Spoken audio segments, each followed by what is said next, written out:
IT를 보는 세상 이슈의 수다. 이 시간 김덕진 IT 커뮤니케이션 연구소 소장과 함께합니다. 어서 오십시오. 네, 안녕하세요. 반갑습니다. 김덕진입니다. 네, 그야말로 폭풍 같은 2주가 지나갔습니다. 네. 지난주에 비상계엄 선포 이후 검색어 동향을 살펴봤는데 네. 지난 주말 탄핵 가결 직전과 직후에 검색어 동향은 어땠을지 궁금하네요. 네, 그러니까 토요일과 금요일을 좀 비교를 해보면 금요일은 오히려 되게 흥미로운 게 이제 그렇게 탄핵과 관련된 키워드들이 별로 나오지가 않았어요. 그러니까는 어떻게 보면 우리가 일상에서 각자 일을 하고 있다가 그러다가 이제 토요일 날 어떻게 보면은 전 국민적 관심이 또 한 번에 모였다라고 볼 수 있을 것 같고요. 금요일은 뭐 탄핵 관련 키워드들이 별로 없다가 토요일 날은 탄핵 소추안, 뭐 탄핵 가결, 뭐 찬성, 뭐 표결, 뭐 여러 가지 키워드들 그러면서 뭐 이제 뭐 민주주의, 촛불 이런 키워드들도 보였는데요. 그만큼 어떻게 보면 모든 사람들의 관심이 하루 만에 정말 집중되었었다. 그래서 주로 평일까지는 우리의 일을 하다가 주말에 집중됐었던 이런 모습을 좀 볼 수 있었습니다. 네네.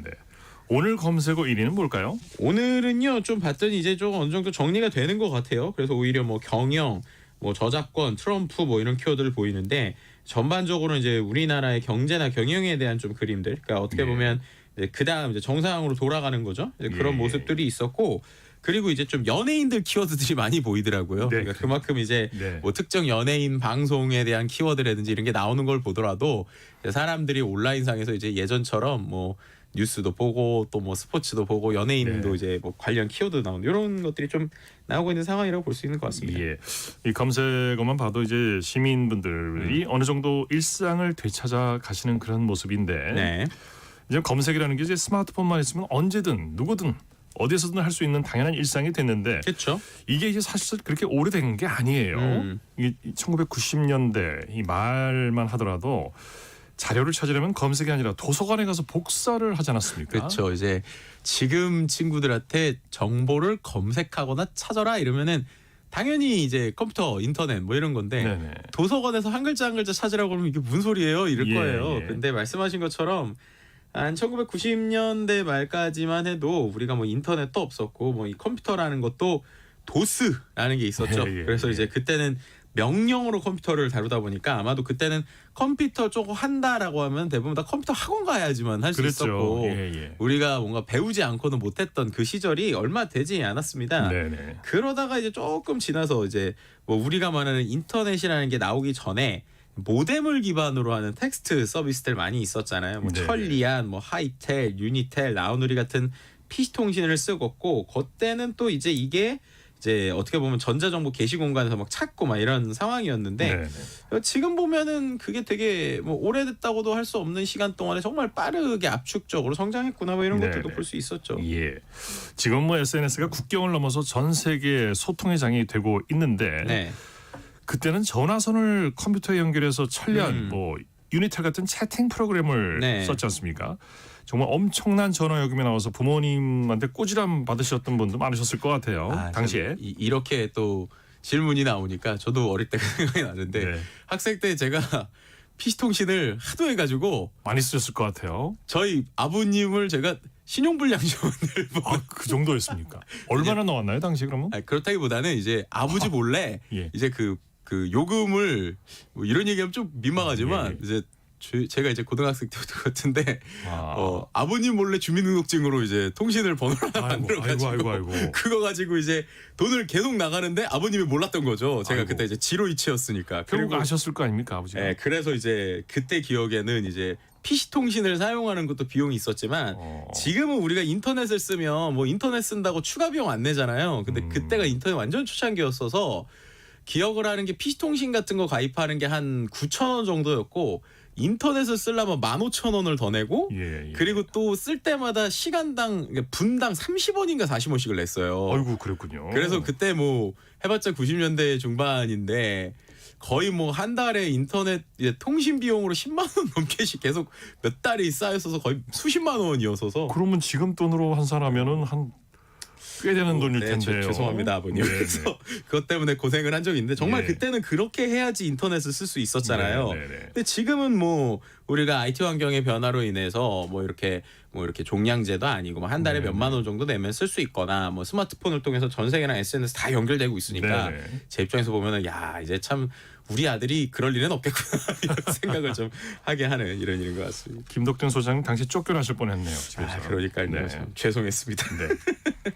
이 SNS가 보편화되고 백과사전이 내 손 안에 스마트폰으로 본격적으로 들어온 네. 게 언제부터죠? 이게 아무래도 스마트폰이 보편화되고 SNS 보편화된 타임인 것 같아요. 일단은 이제 우리가 말하는 이제 페이스북이나 트위터 같은 게 우리나라에 좀 대중화되기 시작한 게 2009년 정도 이후니까 스마트폰 이용자나 무선 인터넷의 확장 또 뭐 이런 기점이 한 2010년 전후라고 볼 수 있을 것 같아요. 예. 그러면 한 16년 뭐 좀 이제 더 된 것 같고요. 그 다음에 백과사전이 우리 손에 스마트폰으로 들어온 것도 비슷한 시기인데 2008년 7년이죠. 그래서 2008년 10월에 이제 구글의 안드로이드 운영 체제를 기반으로 플레이 스토어도 오픈이 됐었고 뭐 백과사전 앱도 좀 있었고요. 애플의 아이폰도 2007년에 나왔지만 우리나라에는 몇 년 있다 들어오다 보니까 대략 한 2009년, 2010년부터 해서 우리가 이러한 이제 자유롭게 뭐 정보도 검색하고 뭐 그걸 통해서 뭐 여러 연결되고 이런 시대가 좀 오기 시작했다고 볼 수 있을 것 같습니다. 불과 14, 15년 전인데 굉장히 오래된 것 같은 느낌이에요. 그러니까요. 참 시간이 빠르기도 하고 뭐 느린 것 같기도 하고 그렇습니다. 네. 검색 플랫폼 하면은 몇 군데 국내외 포털 사이트들이 떠오르는데 진화를 거듭하는 AI가 이번에는 검색 무료 서비스를 시작한다고요? 네, 실은 최근에 이 챗GPT를 만든 오픈 AI가요. 매일 새벽마다 신기능을 발표하고 있어요. 그래서 우리는 이제 탄핵 정국이나 이런 기간이 있었지만 12일 동안 매일 새벽마다 밤잠을 못 자게 하고 있는데 그중에 이제 어제 공개된 기능이 뭐냐면 챗 GPT 서치라고 하는 걸 무료로 개방을 한 겁니다.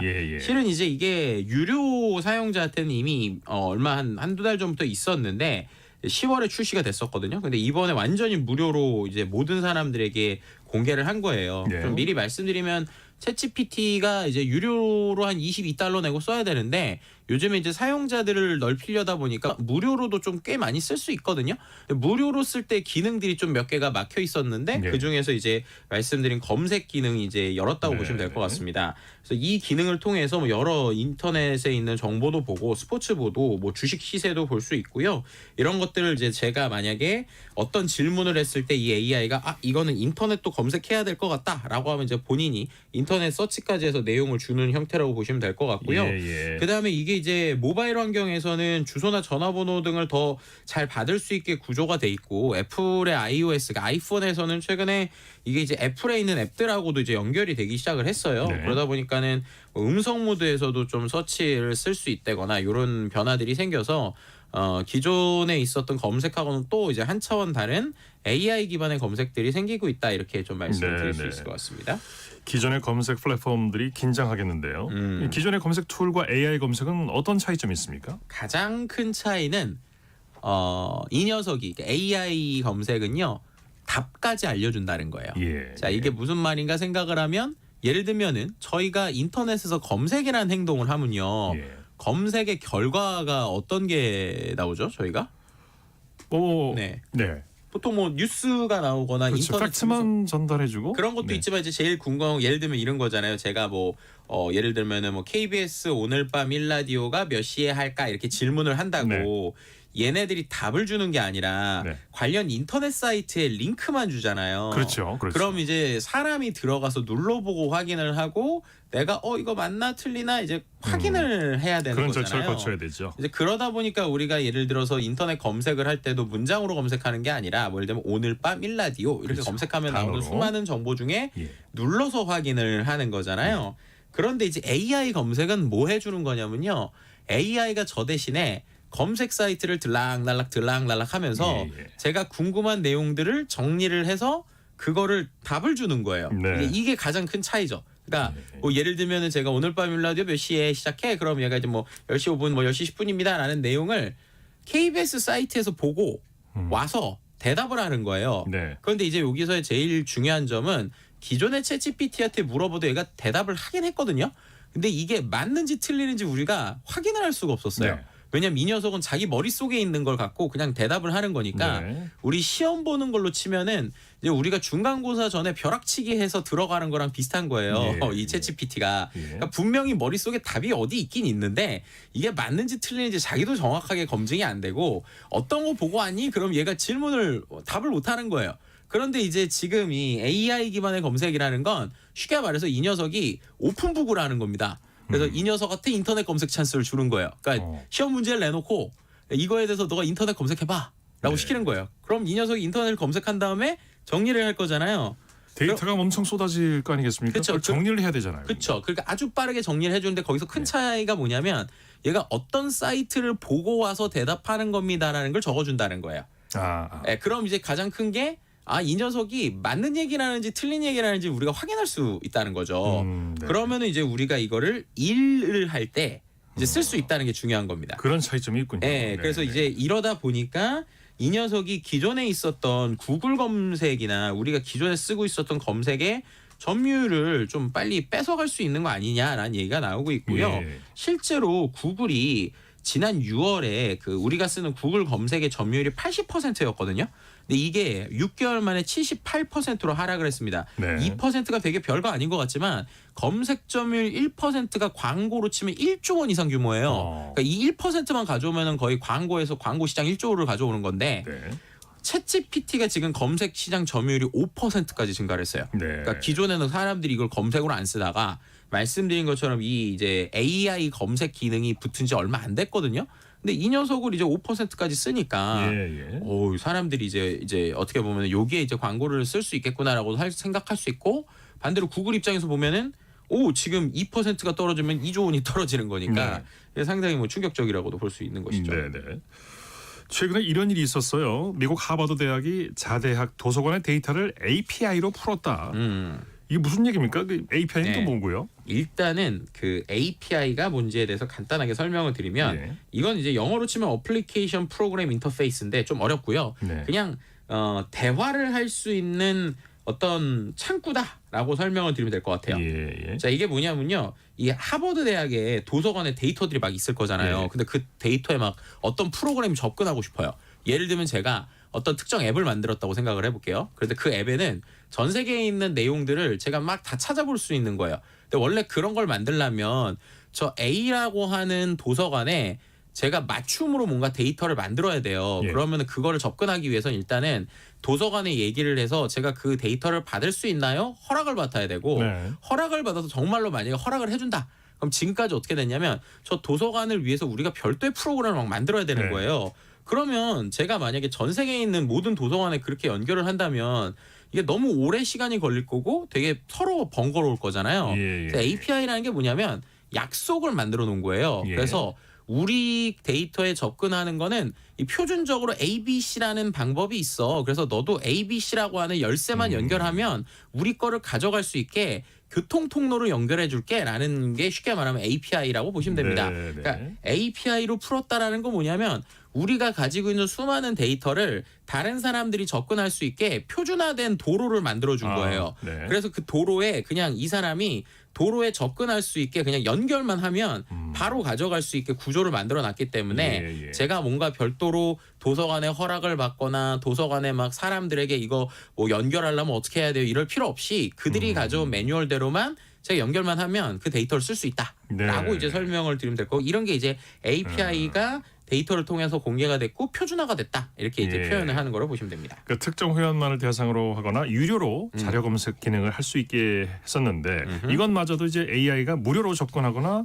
이용할 수 있게 해준다. 뭐 이런 얘기네요. 그렇죠. 이제 두 가지로 생각해 볼 수 있는데 말씀하신 것처럼 보통 그 요즘에 학술 정보라는 게 있어요. 근데 학술 정보를 접근하려면 이게 또 유료로 돈 받고 하는 데들이 있거든요. 근데 이제 하버드라고 하는 전 세계에서 가장 큰 가장 유명한 대학의 도서 정보를 다 누구나 접근할 수 있게 된 거니까 이게 상당히 놀라운 거고 API가 연결됐다는 건 반대로 얘기하면 도로가 열린 거잖아요. 그러니까 정확하게 이것만 했다고 AI가 이제 AI에게 데이터를 준다라고 할 수는 없지만 AI를 하는 회사들도 쉽게 말해서 야 우리 AI가 하버드 거 공부해볼까? 그리고 길만 연결해 놓으면 AI가 그것도 공부할 수 있는 거니까 말씀하신 것처럼 AI가 무료로 접근할 수도 있다. 근데 이게 이제 길만 잘 연결해 놓으면 되게 된 거다. 이렇게 설명을 드릴 수 있을 것 같습니다. 이 뭐 그냥 대학도 아니고 하버드 대학 아니겠어요? 그렇죠. 여기 도서관의 데이터가 뭐 어마어마할 거 아니겠습니까? 야 이걸 풀어냈다. 대단하네요.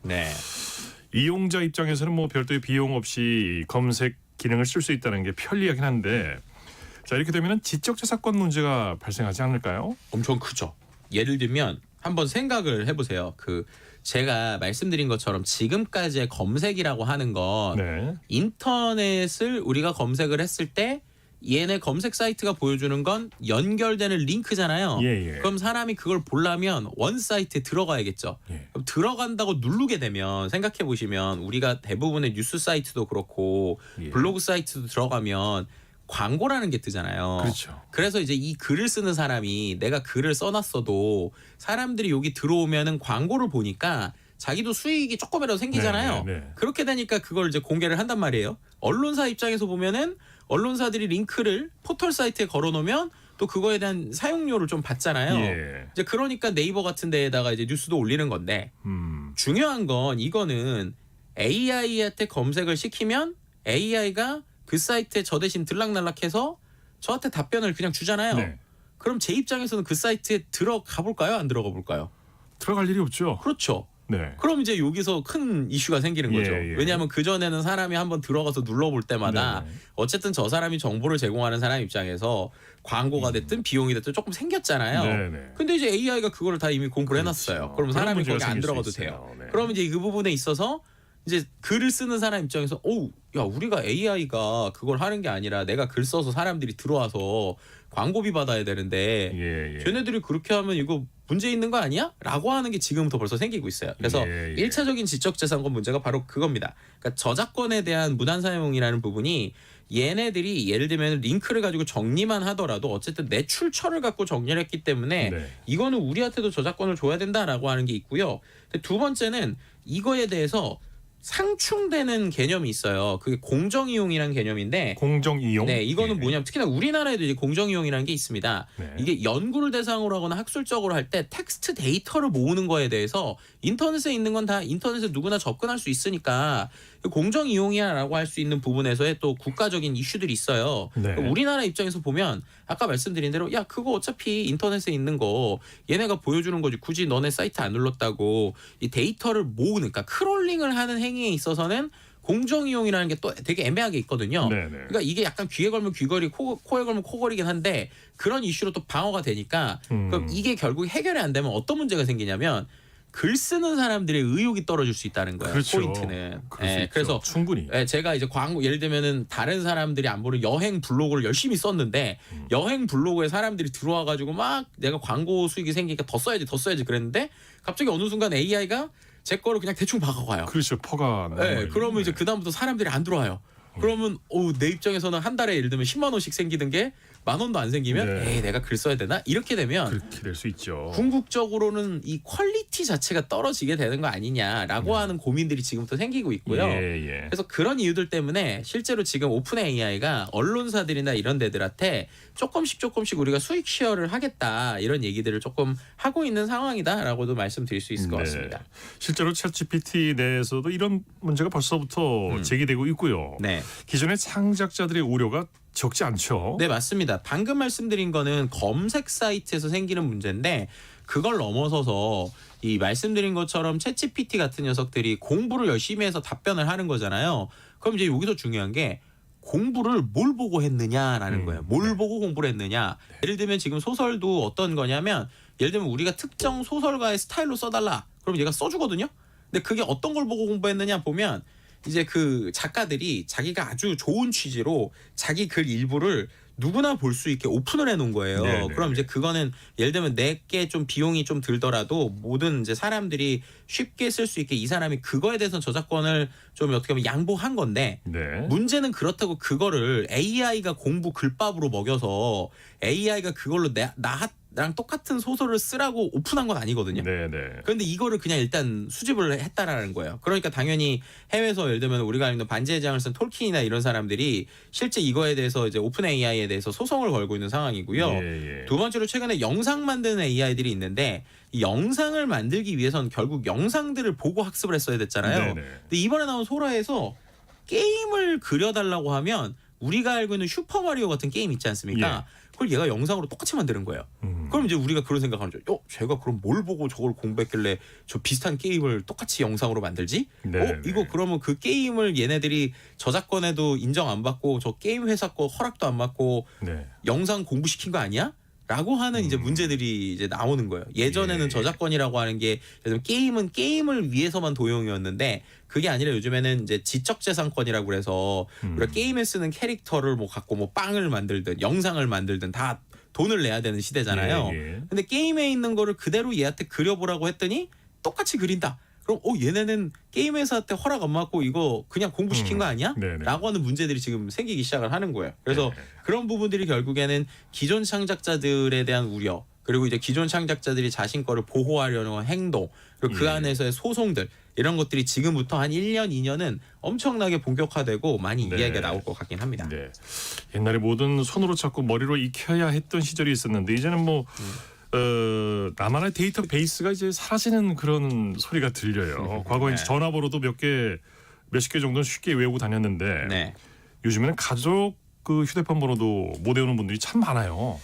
이게 참 AI나 IT가 좋아져서 참 좋긴 한데 반대로 참 폐해인 것 같아요.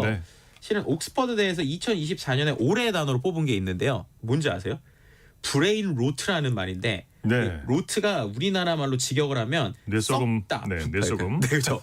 뇌썩음이고 뇌가 멍해지는 건데 이게 디지털로 하도 과소비를 하다 보니까 뇌의 기능이 저하되고 우리가 막 이런 쇼츠나 이런 걸 너무 많이 보다 보니까 그로 인해서 우리가 너무 이제 정보에 노출이 많이 돼 있어서 오히려 멍해진다. 머리를 안 쓰니까 머리가 썩는다 이런 얘기죠. 네, 그러니까. 이런 표현이 이번에 나왔거든요. 그만큼이나 이게 이슈가 됐고 실은 이게 1854년에 나왔던 건데 다시 나왔다는 게 참 의미가 있는 상황인 것 같습니다. 네, 이슈 수다 여기까지 하겠습니다. 김덕진 IT 커뮤니케이션 연구소 소장과 함께했습니다. 말씀 감사합니다. 네, 감사합니다.